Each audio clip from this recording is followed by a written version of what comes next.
everyone. Welcome to the Good Geekery podcast. This is our first podcast with a guest. My name is Tom. And I'm Zach.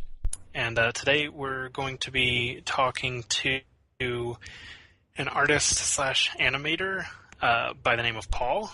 Some of you may know him as OtaKing, and you'll know him from a recently viral video called TIE Fighter short film.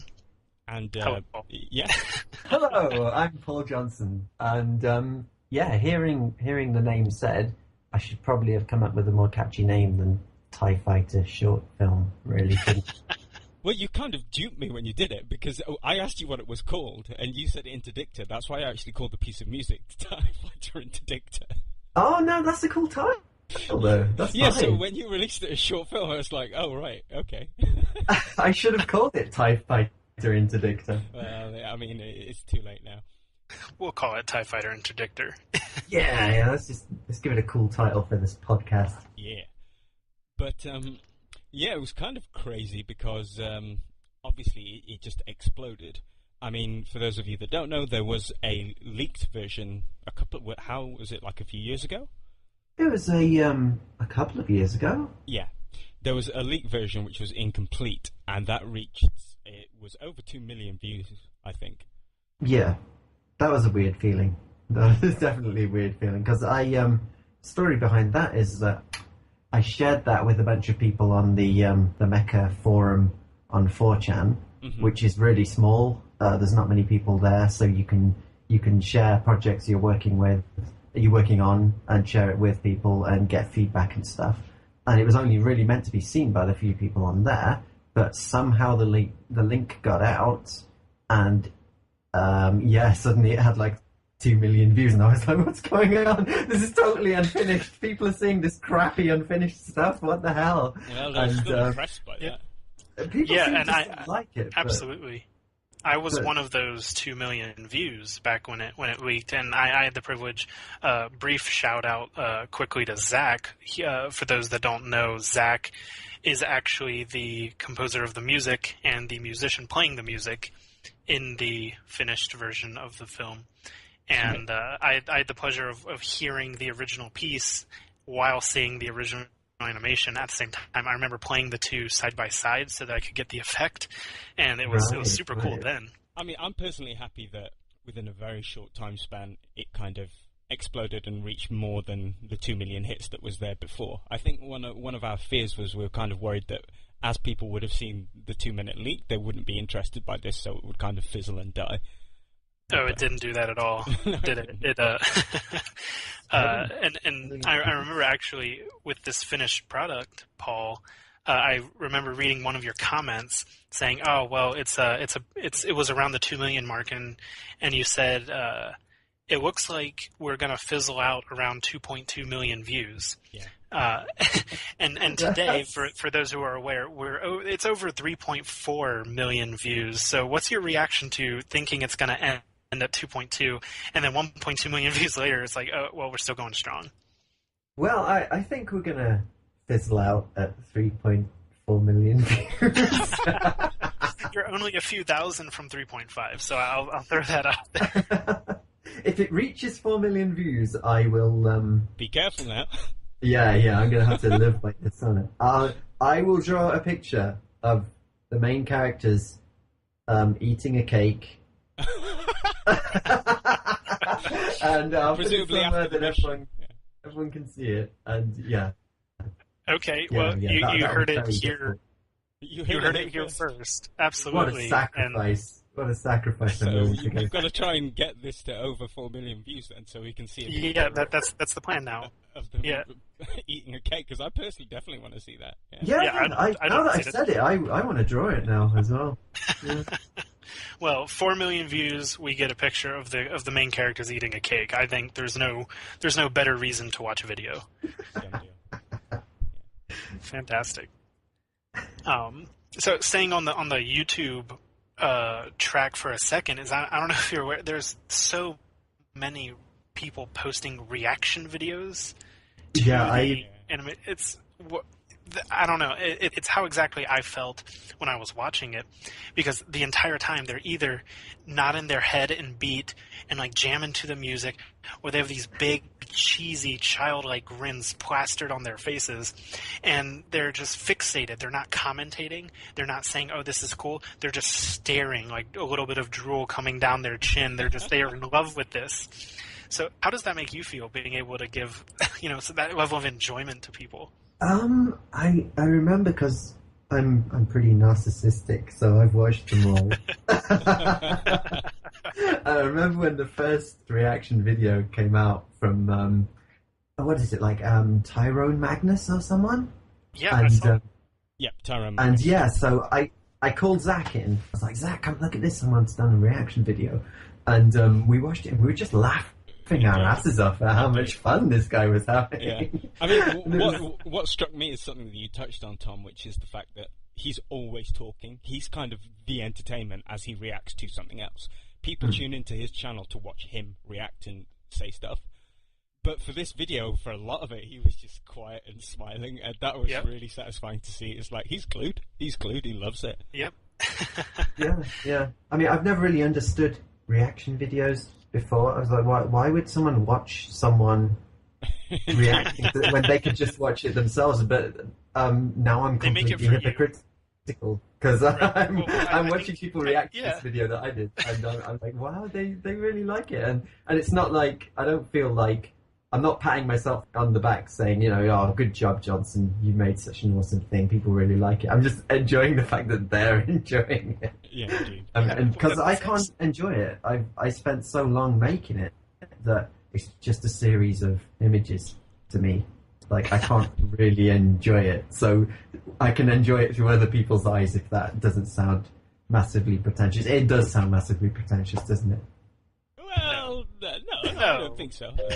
I can enjoy it viscerally through other people. There you go. Well, I mean, I think that's the point of reaction videos, is that, in a way, they're making it for these audience of people, but they're also making it for you, the guy that made it. And so you get to not just be told how people liked it, but you get to watch them experience it for the first time, over and over and over, as may be the case. No, I really appreciate it, though.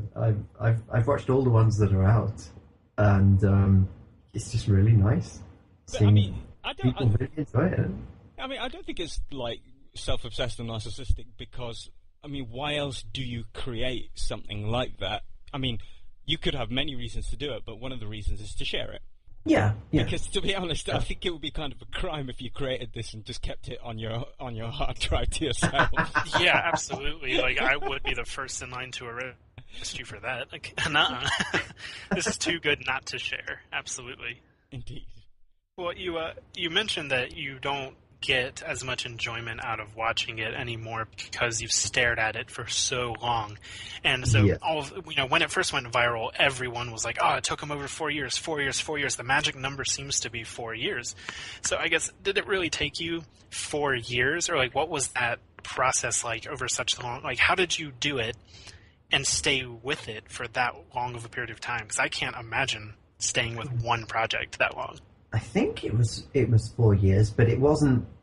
People see the number 4 years and they think, "Wow, this guy must have been working on it for 4 years, like all day." But it wasn't. It was 4 years of some time at weekends and stuff. Because I actually have a day job in animation for an Australian studio called Planet 55, and that actually ties into the motivation in that it really didn't feel like work at all, because I finished my work for my actual job, and then I'd come back and animate some Star Wars to unwind.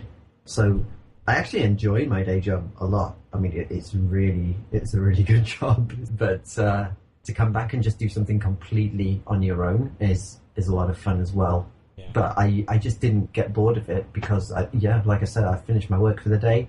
I come back and just do some Star Wars animation to unwind. So it's almost like a hobby or something then, like someone would Yeah, exactly. Paint their miniatures or something like that after work or that kind of thing. My wife would call it a passion project. Is that how you would? Yeah, basically it is. Yeah, and what I'd say to people who are and it doesn't have to be animation. It could be music.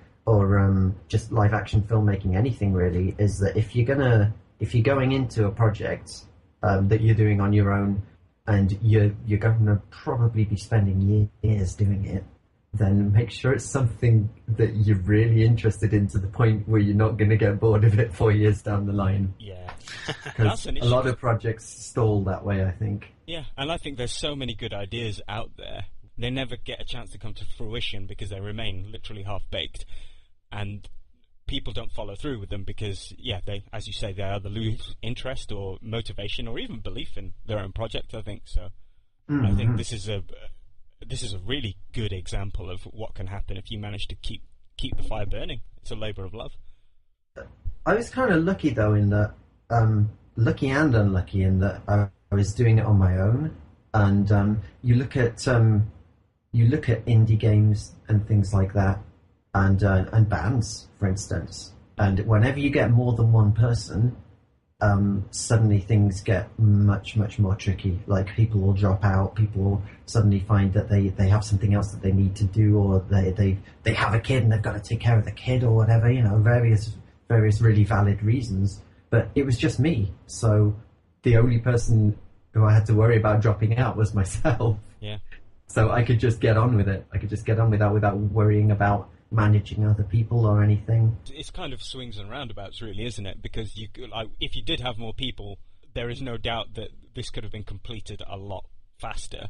A lot faster, yes. But the downside of that is, of course, because you're not getting paid for this. None of us are getting paid for this, so you're doing it just off your own bat, and it's kind of difficult to keep people motivated in something when they're not getting paid for it, I guess. Yeah, very much so. Yeah, and working on your own gives you, for something like a passion project, gives you that ability to avoid the natural conflicts, I think, that come up when you're doing a creative project with other people. If two people have different ideas, even if they only differ slightly, there's sort of that natural conflict, and in a lot of ways that conflict will make it better. But in other ways, if you want to keep something completely your own, it makes it a lot harder.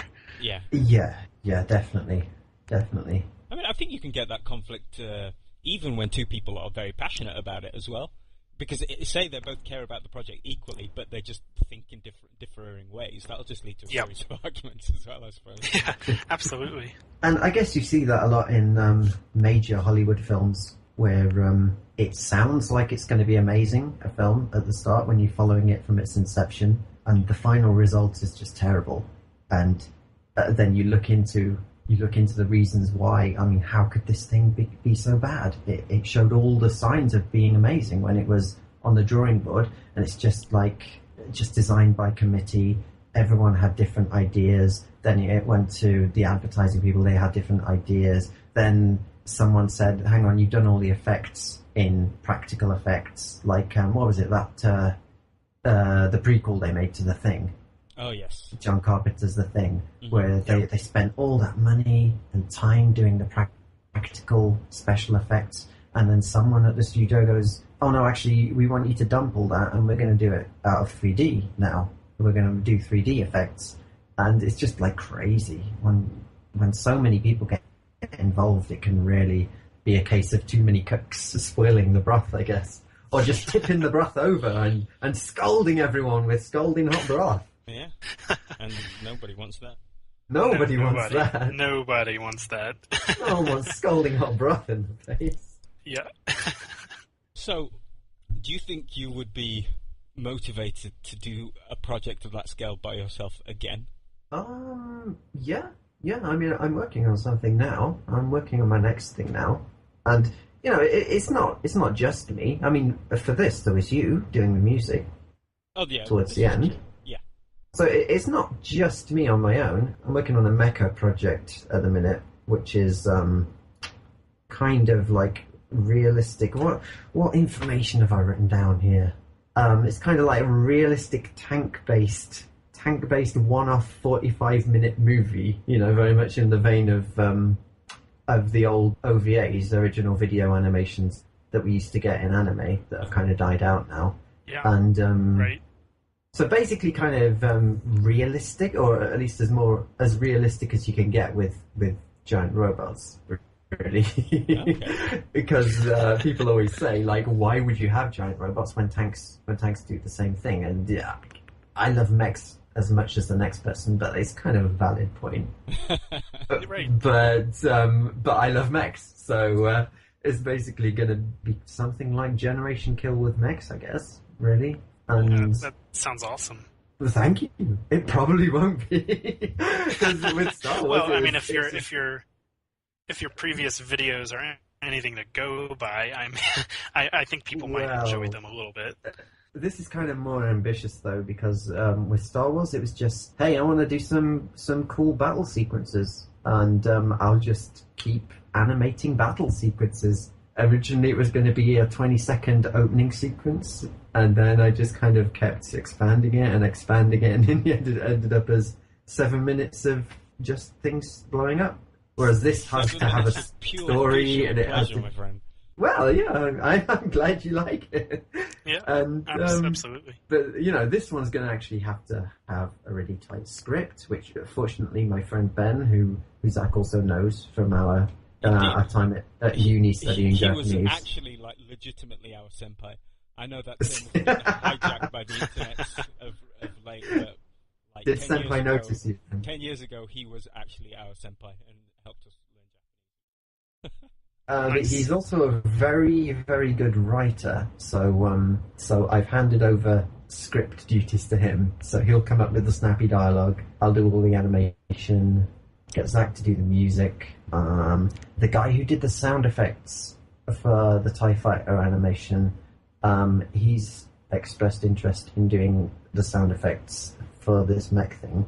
So that's good. I've already got a pretty good sounding team together. It's just we'll need voice actors. We'll need good voice actors because anime voice acting, especially, has a bit of a reputation for being terrible.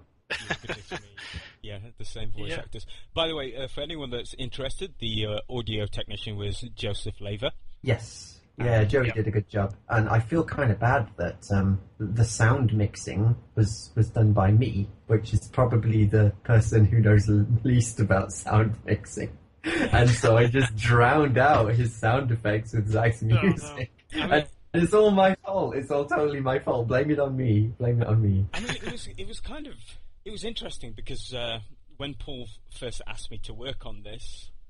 I think at the time we both thought we both intended it to kind of just be a music video, basically. Yeah. It was always supposed to be like just the music and the animation, because at the time I was working in Germany, and when I came back to England to visit like friends and family and I'd pop over, I would share some of the stuff I was working on with Paul, and that was kind of, we were watching the animation and we were listening to a track that I was working on, and we both just agreed that no, this is it, this really works. And this is The Surface, wasn't it? It was called The Surface at the time, yes. Yeah. And At the time it was The Surface. I mean, it had a very different introduction. But I think as the music was certainly the most topical issue with the whole film, because a lot of people, they see Star Wars and they're expecting John Williams. Yeah. Or at least very John Williams sounding orchestral music, big sweeping epic. Right. Yeah. But I don't know. I gathered that you want something different, Paul. So what are your thoughts about that? I mean, I always knew it was going to be a polarizing thing. That people would want John Williams music, but I mean, you can't just steal John Williams's music and slap it on there. I could get around that by getting some. I mean, there's all manner of people on YouTube who do really good orchestral style music, so I could get someone to do something in that vein, but at the same time I really love metal, so and I think people are giving me too much credit, like in the comments on the video. A lot of people are saying, wow, this music was clearly done because it's an 80s anime style video and they wanted 80s anime style music to go with it, and I wish it were true, but actually I just really like metal, so I was like, Zach, get the guitar out and just do a guitar solo for 7 minutes. He was like, yeah, all right, and that's how the music came about. Indeed. I mean, That's great. for the record, it's interesting because a lot of people, they did notice that it kind of went, like the style of the music kind of went with the genre that the whole animation is delivered in, but also a few of the really observant people noticed that I have referenced a lot of the Imperial March in the music, and it comes back throughout all of it. It just so happened that I gelled that with the style of the music that me and Paul decided that we wanted, so that's why the music... But it's time... Yeah. It's time to the music as well, the animation is. I mean, Perfect. if you watch it... Oh, thank you. I'm glad you noticed. You guys did an amazing... Yeah, it was amazingly well orchestrated between the music, the sound effects, and the animation. I think that it really made it the experience that it is. I mean, in the end, I think it was a very good option to have the sound effects, because when you see a TIE fighter panning across the camera, you want to hear that TIE fighter roar. You really want to. Yes. And you need to hear that. Yes. You really have to. And like the TIE fighter blast sounds and like the missile warning sounds and everything like that. They... Oh, don't remind me of that. So I've read a lot of comments on the video because obviously you have so many comments. There's a hefty chunk where it sounds like there are aspiring artists and animators commenting to say, hey, great job. And then they always ask the similar question, how did you do this? Or is there a way that I can learn how to do this? And it seems to be this big mystery for people. And I mean, just someone like myself, I have the artistic able of a whale. As in, I can't draw anything to save whale my life. culture is very complex and deep, Tom. Don't underestimate yourself. Very, yeah. Okay, Don't look down on whale culture. Whale. I can draw about as well as a fish with a flipper. Mm-hmm. And so to me, it's a bit of a mystery as well. So how did you do it? Obviously, I know you drew some pictures, but what made it the animation itself? Well, I went to the bathroom and got some toilet paper and some crayons. And basically just I drew a TIE fighter on a piece of toilet paper, and the next piece of toilet paper I drew the TIE fighter a little bit closer, and then the next one a little bit closer, and about 50,000 rolls of toilet paper later we had a finished film. It was beautiful. And that's how I did it. But no, how I actually did it. How I actually did it was... I was going to say, that explains why we run out of toilet paper all the time, but yeah, we'll just let that one go. It does. I wasn't going to mention it because I thought you and our other housemate would probably want to charge me more for the toilet roll. So I didn't mention Well, maybe that. we can change the title from TIE Fighter Interdictor to TIE Fighter Embezzled Toilet Roll. Embezzled toilet roll, exactly. Okay. Which was a big problem during the Imperial era of Star Wars. The toilet crises of Naboo, I believe. Yes. Yes, yeah. Naboo ran out of toilet. The entry cost of toilet paper animation should be pretty low, right, compared to your standard studio animations. You would think so, yeah. Your overheads would be quite low. But Great. how I actually did it is almost as crude, actually, as the toilet roll method. Obviously it was done on a computer. I'm not crazy. I wasn't going to buy a bunch of acetate and paint every cell. Wow. I'm not that I wish. Crazy. So it was done on computer, but most people doing animation on computer nowadays, they either use Flash or a lot of them use a program called Toon Boom, which we use at work, which is basically, it does everything. Right. Whereas I'm basically this caveman who can't learn new things. So I have to use all manner of different programs to get the same result. So I used a combination of Photoshop and this animation program called TV Paint that I really like. And I composited everything together at the last stage in Sony Vegas. And so basically I'm using a bunch of different programs rather than one program. And I'm drawing all the people by hand, all the backgrounds, all the people. They were all drawn by hand in Photoshop. And all the spaceships were done in 3D, actually, in Cinema 4D. Right, because I've got to ask about that, because I don't like the mixing of the classic animated format with CGI. It's just my personal opinion. So, for example, for things like the latest Ghost in the Shell series, I found it very displeasing how you'd see a cell animated person, and next to them would just be a CG sprite from like a computer game together. Now, you've mentioned, Paul, that you use CG, but in the TIE fighters don't look like they're just copy and pasted computer game sprites. Why do they look animated? Well, basically, like from what I understand, in anime, they used to hand animate all their spaceships. So you get Legend of the Galactic Heroes, and famously the opening sequence of the 1986, is it, Transformers the movie? Oh yes. Where you've got Unicron comes up to the camera right in the opening shot and pans past the camera, and you can see all the details and everything, and it's just insane. It's this insane looking sequence, and it was all just done by hand. Wow. And same with Macross, with the original Macross from, is it 83, 84, I don't know. And to get it all looking right, they would use like cigarette packets and cardboard boxes and stuff, and they would film them and then basically kind of draw over them to get for those shots where the Valkyries are fighting through the cities and stuff. Right. City shots. And so yeah, they used to do it all by hand, whereas now they just go, yeah, we'll throw it into a 3D program and no one will notice or care. And most people don't notice or care. But I wanted to do it.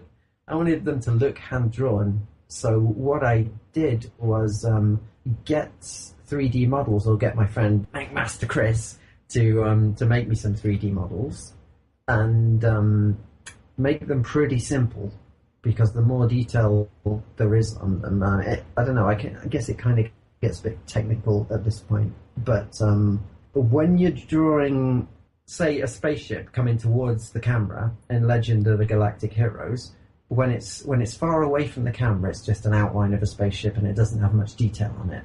And same with that Unicron shot in Transformers the movie. And the closer it gets to the camera, the more detail starts to come in. And when it's flying, meters away from the camera, you can see every little detail on all of the antennas and stuff sticking out of the ship. And then it goes past the camera and starts to move away into the distance, and all the details, the fine details, start to disappear again. Yeah. But that, to me, simulates how the human eye would work and recognize things anyway. Yeah, exactly. Yeah. Exactly. That's a technique that they figured out and just used, and it looks perfect. It looks absolutely perfect. Whereas you use a 3D model, and it's got all those details on it, and as it comes towards the camera, the details stay, and they stay there the whole time, and as it moves away from the camera, the details are still there, and it becomes like really, really complicated to look at. And so what I had to do was chop all the details out of the 3D models and draw those in by hand.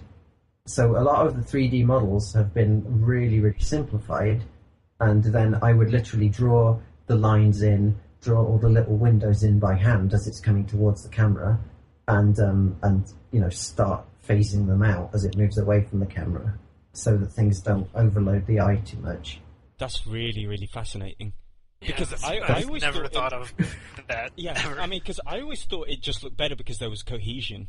Because no matter, we're not quite at the stage where CG is perfectly, that it looks like real things. Not quite yet. I think we're going to get there pretty soon. But everything up until now, if something's CG, you can just tell it's CG. Yeah. Unless it's used incredibly subtly. Like, for example, there's a huge amount of CG in Fincher's Fight Club. But because, in my opinion, they use it really subtly, you don't actually notice. But I always thought that you always noticed it because it stuck out. But what you said about details actually really, it makes a lot of sense, because I'm pretty sure that the human eye works in a similar way. Like, if something's far away, you might just notice the shape of it, and your brain recognizes it from basic things. Yeah. And you only get to focus on the detail once it gets to a certain distance. Yeah, that's really interesting. Yeah. But the other reason that it looks hand-drawn is because, the ships were 3D, but I rendered them out just as black and white lines. And there's a video on my channel actually showing how I... Is there a video on my channel showing how I do it? I can't remember, but basically I'd render the TIE fighters out, for instance, as black and white lines coming towards the camera. Then I'd take them into my animation software, and I would shade and colour and detail every single frame of that by hand. So the 3D model makes sure that the perspective is right, because Star Wars has pretty complicated ships, and often they're not even symmetrical. Stuff like the Millennium Falcon has bits on the left that aren't on the right. Crazy. Yeah. So you can't even get away with, mirroring stuff. So the 3D models will make sure that the ships have the correct proportions, and that they don't go off model, and that they stay at the right perspective all the time. And that just basically left me completely free to devote all my time to shading and colouring each frame. So, I mean, it's still a lot of work. It's still thousands of frames that need to be shaded and coloured and detailed by hand. But the workload has already been cut down a lot by the fact that the 3D program has rendered them out for me. All right, so I might be mistaken here, but what you're essentially doing there is rotoscoping. Yeah. Cool. And it looks hand-drawn that's all I've got to say. It looks hand-drawn because the shading is done by hand, and so it's got all the imperfections of hand shape. Yeah. So you can see some of the lines wobbling and stuff, and so it just looks. It doesn't look. What's the word? When something looks completely perfect, it really sticks out, and you can tell that it's 3D a lot of the time. Yeah, I think that's the issue I have with CG in films. It's got that shininess to it, which really it sticks out like a foursome. It really does. Yeah. It does. Yeah. But I've got a question about. You mentioned acetate. Yeah. Now, I'm actually a huge fan of anime myself, except I like everything that's hand drawn. For me, it has to be hand drawn for it to really kind of touch me, because I see it as moving art. Yeah, absolutely. And, I have gifted and I have collected certain frames of certain anime that I really, really like. I was just wondering, like, traditionally you have the main artist who does the keyframes, and then you have staff, a crew who kind of, they're in-betweeners, they do the frames in between.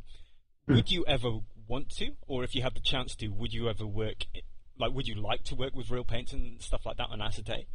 From like a really pretentious point of view, then maybe I would. I used to when I first got into drawing anime style, when I was a budding filthy weeaboo. Then obviously like a lot of people do, I went down to the art shop, bought a bunch of acetate and acrylic paint, and I did paint on cells. Not animation. I couldn't animate at the time, but I would paint. Like posters on cells, and it does feel really nice. It does feel really nice, but I just don't think I'd ever get any. I don't think I'd get any animation done, because it takes so long, and you make one mistake and that's it. And whereas you just press the undo button on a computer. The undo button. That's a pretty big advantage, huh? I've got that undo button mapped to my I've got it mapped to my graphics pen. That's how much I use it. Like, I make so many mistakes all the time.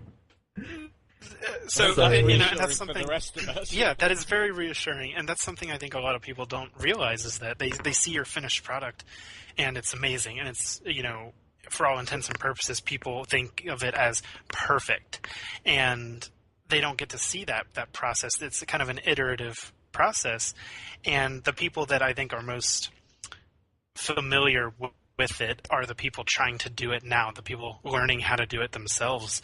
And so you've made this amazing thing. You have 3.4 million views, and it's going up every day. What's one sentence piece of advice that you would give to those kids in your comments who are asking, hey, what should I learn to be able to do this? Like, what is that one piece of advice you would give them? Oh, no pressure then. No pressure. But it better be good. It better be inspiring, otherwise yep. You'll fail. One sentence? I don't know.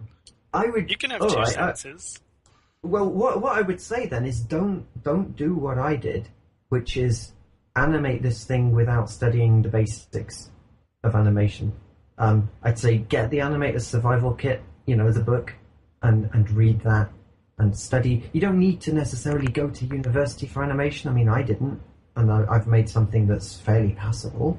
People seem to think it's professional quality. I mean, I don't think it is, but a lot of people. Well, but you work professionally for a studio. where you are doing similar work I, anyways. I, I do.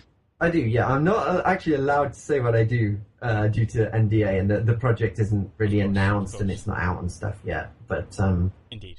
But let's just say that a lot of the animators in the studio blow me out of the water because they're properly trained. So rather than do it the ass backwards way that I did, because I'm only just starting to learn the basics and stuff now, I would say learn the basics first, really, if you can. And and then learning the basics kind of it gives you a solid base, doesn't it? It does, a solid base foundation to start on. Yep. Today, just before this, just before you called, actually, I was working on the first walk cycle of the character walking that I've ever done off the top of my head. Because a lot of people mentioned this in comments on the video, and that the movement of the characters looks really weird and floaty. And that's because I basically just rotoscoped it. I traced it over footage of real people walking. I mean, I didn't just trace it. I changed it up. These people weren't wearing stormtrooper armor. It was just footage of people running through the streets or like on Air Force bases, scrambling to get into planes and stuff. So I still had to add all of the TIE fighter pilot helmets and gear and stuff on top of them. But the hard stuff, the placement of the legs moving and the arms moving, I just traced it, and I feel quite cheap for doing it, and I would like to be able to do that on my own. And so just before this call, I've done kind of my first proper walk cycle at age 37, which is... At age 37, Paul. It's never too late to learn more, right? And I think that's a good takeaway from that, is that you're willing to put in that work and learn it now. And I think that's a great piece of advice to give to these kids who are like, where do I start? And you start with the basics, and I think that's perfect. I think it's actually another thing we could take from this is the fact that a lot of people might look up to Paul as someone who has achieved and reached the stage where they want to be.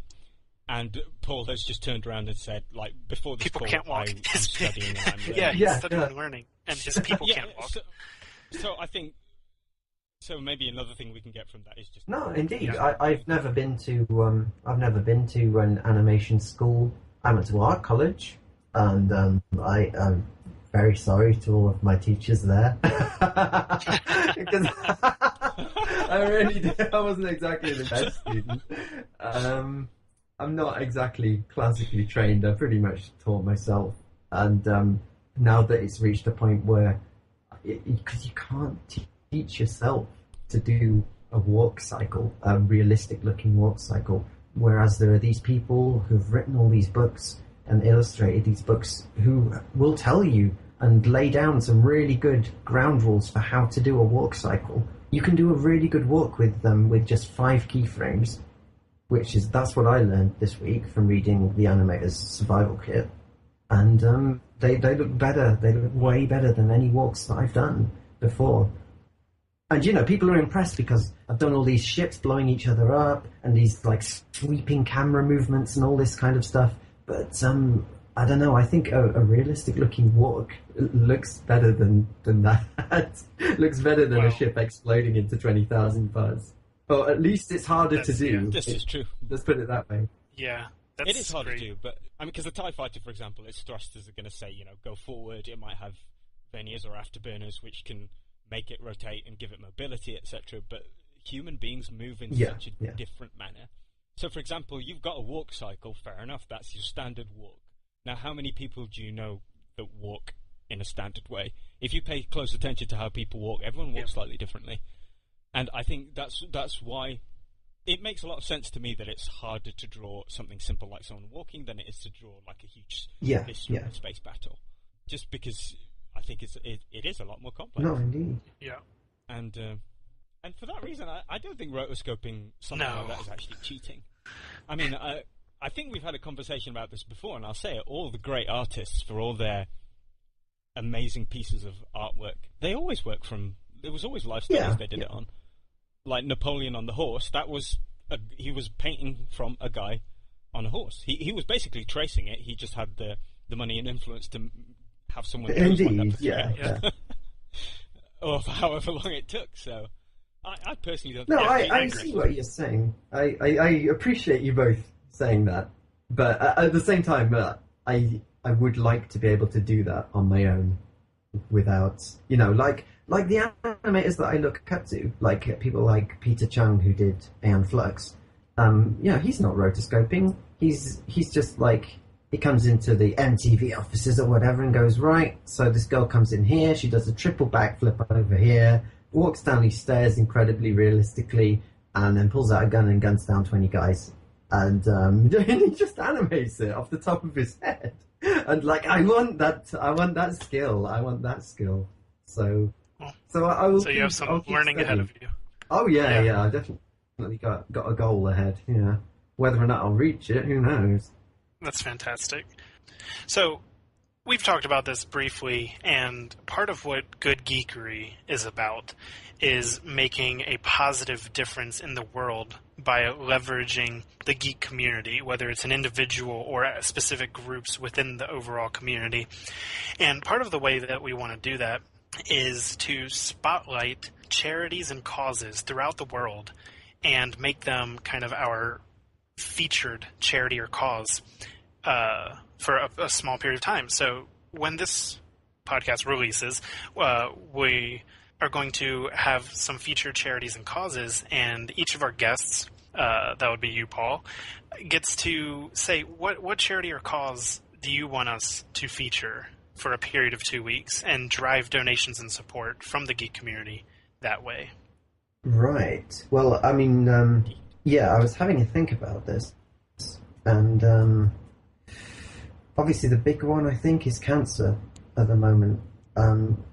It just needs killing. It deserves no mercy. It needs killing. Like whenever, and I'm sure everyone's had this experience. You get a bit of news. It's one of your favorite actors or someone who played one of your favorite characters in one of your favorite shows, and they've just died. And you don't even need to ask yourself how they died. 90% of the time, they died after a long struggle with cancer, it says. And and I think it's more common that for a lot of people, it's actually a lot closer to home than their favorite actor. There's so many. The statistics are astronomical. Do you have a specific institution in mind for cancer research? I was looking into this, and obviously I'm no expert. So if you're going to donate money to cancer, then do your own research as well before you do. But it looks like the Cancer Research Institute is a good one, because there are many charities which, to my knowledge, are looking after people with cancer, which obviously you have to do. If you've got cancer, you need some support, obviously. But even more preferable to that would be if you didn't have cancer in the first place. And the Cancer Cancer Research Institute, from what I can see, is basically looking to eliminate it completely. It's research money towards just getting rid of it, finding out what causes it, and just destroying it. So that would be my cancer charity pick, I think. Absolutely, pretty much a no-brainer. I think. So you had mentioned briefly to us before we started the podcast that there was a second charity that is close to your heart, and we're more than happy to do a second featured charity or cause for you this period. So. I think this one's close to everyone's hearts. I think it's Cats Protection League. There are so many cats that don't have a home. There's so many cats that don't have a home, and they need a home, and they need to be looked after. And even if they don't have a home, they're in a shelter somewhere, just meowing. They're meowing at you right now. Can you hear them? I can hear them. I think even dog lovers secretly love cats. And cats bring us all together. They do. I think they bring the internet at large together. You know, what viral thing doesn't have cats in it somewhere? Yes, indeed. Yeah. So this week, and for the next 2 weeks, actually, the featured charities on goodgeekery.org and via the podcast, and there will be some donation links provided. will be the Cancer Research Institute and the Cat Protection League, which is a UK agency, right?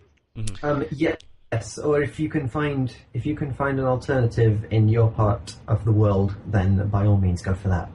I mean, just to be clear, the charities that we do want to talk about, we're not judging them by the amount that they give or whatever. We're just looking for things that people believe in and things that have an impact. It doesn't have to be on a global scale. It could be something extremely local. Just because everyone doing good, as far as we think, everyone doing good needs the spotlight because they're the people actually doing it. So even if they're small, even if it's one person doing something great, we don't mind. So yeah, the fact that it's local just to the UK is no problem.